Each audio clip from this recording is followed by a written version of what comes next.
I'm Ben Saltzman, and this is my wife, Kerena Saltzman, and this is the Salties, episode 4 here.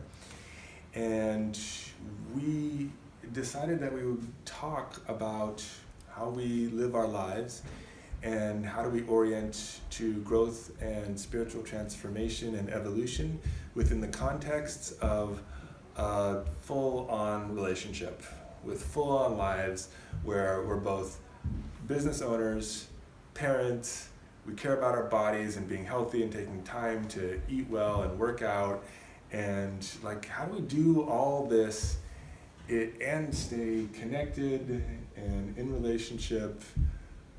It's a package. It's, this is a path. Intimate, committed relationship is a path. And we're going to talk with you all about some of how do we orient to it.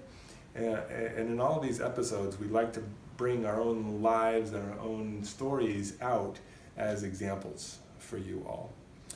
So... And our intention here is to just shine a light on sort of how we're either struggling or also sort of feeling competent or like, oh, we did this well, in a way that supports you to practice in your life and how you show up in a relationship. Yeah. And we decided that we would do less teaching and more talking, because when we teach, people don't ever watch the videos or leave comments or engage with us. But when we share about like what's happening between us and our stories, everybody loves it. So that's what we're going to lean into. So we said that in this episode we talk about how do we orient towards transformation in terms of, do we go back into our past, into our trauma or our drama, and try to relive that in a certain way, or do that in just kind of in the exploration of the drama or the trauma of the past? Is that in some way therapeutic or healing or transformative?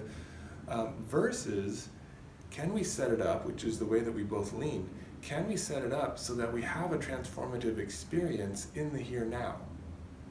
And we don't really have to go back there. We don't have to go re-traumatize or dig up the past or look at where did it come from. All we really need to do, in my world, and then I'll have you talk about it for a minute, all we really need to do is have some sense of how we're getting limited or how we're getting triggered, or what's kicking things up for us, where we're getting judgmental of other people, or when do we want to contract and go away, or when do we get lit up and angry? What's happening there? What's the belief that's there? And we don't have to go into the past to find that. We can explore in live time. Now sometimes our Enneagram type is a good indicator of that, and sometimes a little bit of our history will tell us what's going on, but I really don't believe we have to go into the past to heal the future and the present.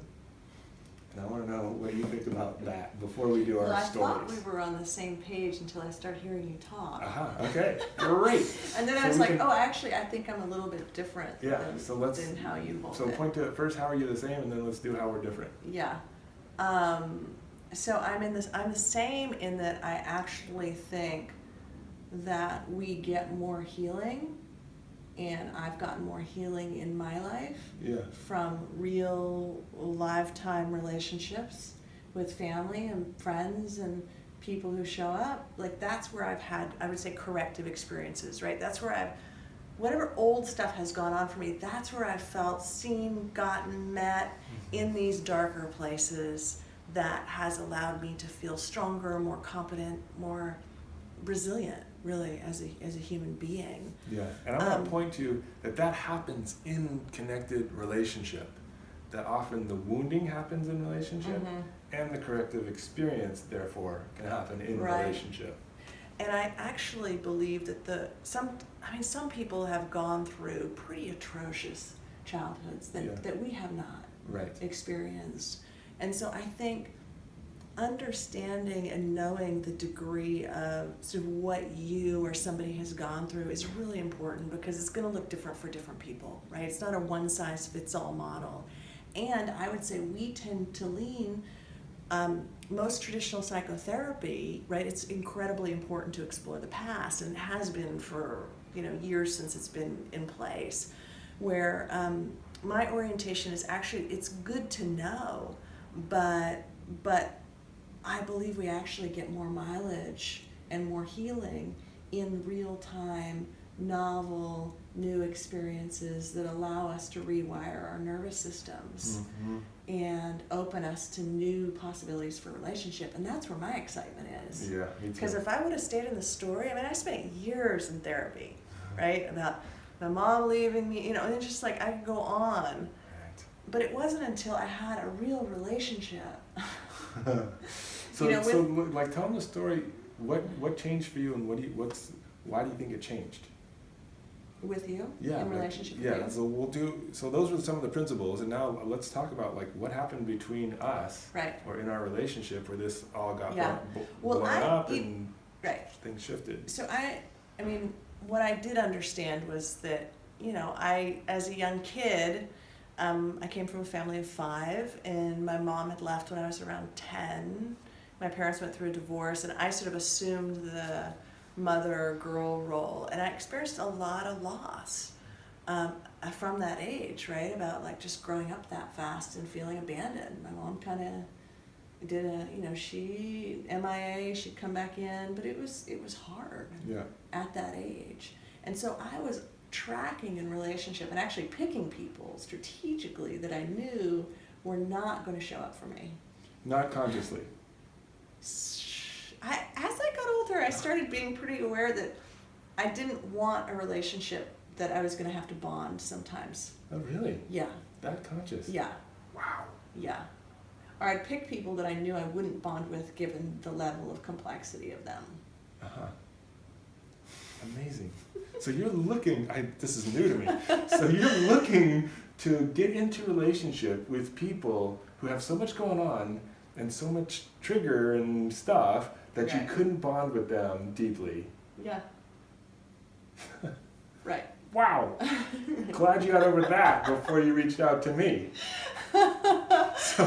So I think inside of me with you, there was this opportunity of, I thought you may abandon me. I thought you weren't going to be, like, you may be one of those that's not consistent. Oh, okay, so you weren't over this. I was one of these, like, Charlies who's going to take off. Well, my brothers Type 7. My brothers told me when they met Ben, they're like, I don't know, he's a type 7. He might not be able to commit and be a committed guy, right? So I was like, okay, maybe.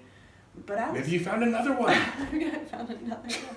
Check. But at that non-committal. point, at that point, I was kind of tired of that dynamic. I wanted something new, right? All right, so you're getting. I might be on the other side. I might be able to commit. I know. I'm done with that. Like I could have done that again, but it wasn't fulfilling anymore. It wasn't giving me what I wanted. I wanted something more stable and consistent. Got it. And so with you, there was a testing ground of that. It's like, are you really going to show up? And then when you would drop me, or I would experience being dropped by you, right? You didn't call when you'd say Nice distinction. Right? Yeah. I would, we would have to work through that. And then I'd have to reconnect with you. And we did that early on in relationship over and over and over. Yeah. Right? Where there were a couple of those big pieces where... You felt really dropped. Mm-hmm. And I had to come back, and we often is intense, like anger or hurt at the beginning, and then we would work through that with a lot of listening. And for those of you who haven't listened to our earlier episodes, we had an episode back, last one or the one before, on how to argue well without decapitating or permanently injuring the psyche or body of your partner. So we did some of that. Right. Some arguing. So, and I just want to come back to that. I think that's where the rewiring happens in us, right? Yeah. Is it happens from having a curative, a different experience where that's more consistent, palpable, fulfilling. And so how did that happen with us? What was you just kept showing up. Uh-huh. Okay. I mean, you weren't going away. You didn't drop off. You'd show up and work through whatever was happening continuously. And I trusted your heart and your intention were good. Yeah. Even though in my mind I made you out to be bad when those things would happen, but you would prove me wrong. I'd be like, oh, okay, actually, no, he does really want to be here in this relationship. Right. Right? Yeah. So that was my side of how this, and not to say, I sometimes think people think, okay, I'm done with that or I'm free of that. I may still have times where I'm sure I will in the course of our relationship, where I feel dropped or dismissed or not valued. Like, I'm sure that will happen. Right. There's just a stronger web of the opposite being true. Yeah. So I think I'm going to save my story about this for the next episode. Because I talked a lot? Not because you talked a lot, but just because this is it's a good example.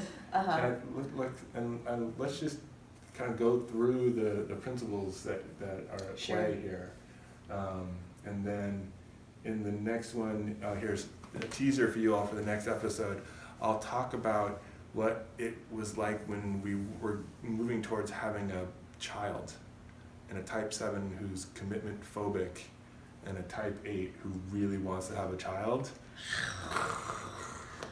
What that is like. But before we go into that, let's recap this. Yeah. So the principle that I want to point to here is that in relationship, wherever the places where you got wounded or dropped, that it happened in connection with somebody else, and that you can have a curative, a transformative repair with the other person, particularly if that other person can kind of hold you when you're in the spin of your stuff. So there was times when you were doing this dance with me, and I was like, I'm not going anywhere. Mm-hmm. I get it that you think I'm leaving, right? But I'm not. Right. Like, I was like, Kuh. And I was like, you're going, man, there is no way. Right. Yeah. Right. But I was embodying rock, solid, like, no, I didn't leave you. No, this got misinterpreted. I said this, you thought this. That's not what I meant. Like, I was like, God, there was that one night where we had a misunderstanding, and I thought you were coming back, and you were gone all night. And That was horrible, right? Right. Yeah. Yeah. Yeah. So just that. I mean, yeah. when the wound is there, any ambiguity can get misinterpreted in a way that reinforces the wound. I would also add on to this that often people will recreate the trauma or the negative experience in order to try to heal it, but they're not conscious of, like, for me, when I was picking men who I was pretty certain I wouldn't bond with, so I could not attach to them, right? I could have an experience of not being connected. That was me sort of playing out that old stuff, and we will recreate that consciously or unconsciously. Right? And the more we can be aware of, like, can we surround ourselves with people be with people intimately who actually want to be with us in a growth and development way that doesn't re-trigger that place in creating more trauma for us. Yeah. And it's a different kind of person, right? It's not everybody that's going to be up for that. Right. But I think we really have to choose wisely that goodness in people and the psychological self-awareness of some folks to be with us in that. Yeah. Yeah, and what Kerena is talking to there is kind of the long-term partnership. And I also believe... Or friendship. That's what I was about to say. I also believe that some of this stuff can actually happen in short-term relationship, in friendships. Totally. That you can have a curative experience. Totally. That some old stuff can really get healed. Right. And worked out. Even with family members, right? Like in my situation, my mom coming back into my life, the mom who left and took off, and really having this really wonderful relationship with her now. I mean, I would have never thought that would be possible. Yeah. All right, so I think that's a wrap. Yeah. So that's a wrap. We do events and seminars, 3-day, 2-day programs, where you get to go through transformative experiences and really be held in loving container and in connection. You can head over to touchedandtransformed.com to hear about those events. And you can also figure out your Enneagram type at touchedandtransformed.com. We've got a free Enneagram assessment there. And if you like the Salties, these episodes, please let us know. And we're open to whatever you want us to talk about. We are? Oh yeah, open book, baby. So let us know. Type in there. Hey, I want to hear about this. And if there's anything here that you enjoyed or you're going to use in your life, please let us know about that. Because really, we're doing this for you all, and we want it to touch you, to matter to you. So that's the wrap. It's a wrap. Bye. Bye.